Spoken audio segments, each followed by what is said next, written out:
काही अनुभव सांग. कसं बदल दोन्ही बाजूचे सांग. दोन्ही बाजू सांग. काय करतो म्हणजे अजूनही सांगा. मी मामालाच नाही. नाही आता दुसरे म्हटलं तिकडे चल.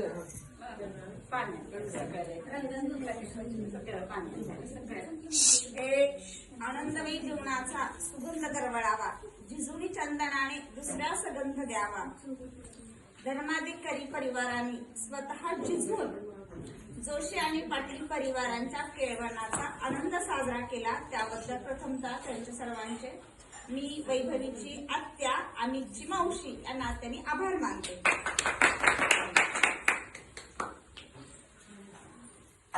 यानंतर आमच्या आई वडिलांनी आम्हाला जन्म दिला आणि संस्कार केले, परंतु त्याचं पालन आणि संगोपन आजपर्यंत माझ्या भावाने आणि भाऊजाईने केले. आजपर्यंत जे माझ्या भावाने 50 वर्षामध्ये जे केलं त्याची जाणीव ह्या पुढच्या पिढीने ठेवली. आणि आज अमित आणि वैभवी यांच्या लग्नाचा पहिल्या कार्यक्रमाची सुरुवात गणेश धर्माधिकारीने मनातून या कार्यक्रमाचं हातात घेऊन कार्यक्रम साजरा केला आणि भावाचा आणि माझ्या बहिणीचा सत्कार सन्मान केला. त्याबद्दल मी या पुढच्या पिढीचाही आभार मानते. माझ्या आई वडिलांची पुण्याई एवढी होती की त्यांनी कमी संपत्ती जरी कमवली नाही तर त्यांच्या पुण्याईनं त्यांनी संतती चांगली कमवली आणि प्रत्येकाचं एक एक तरी मूल चांगलं निघालं आणि त्याचा मला जास्त आनंद आहे.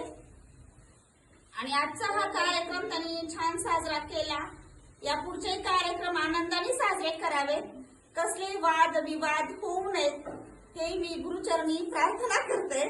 आणि आजचा कार्यक्रमाची सुरुवात छान झाली त्याबद्दल मी सर्वांचे आभार मानते. प्रश्न असा आहे की तुझा अनुभव सांगायचा, यांचं लग्न डोक्यात घेऊ नकोस, तुझा अनुभव सांग. सांगू शकत नाही बस.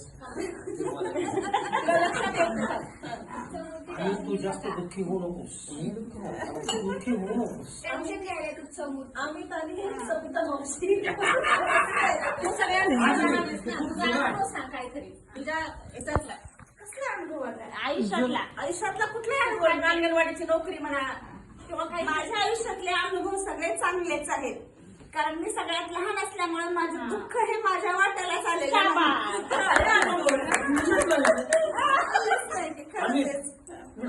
बरोबर आहे उत्तर. पुढे राजाचे आम्ही कधी आता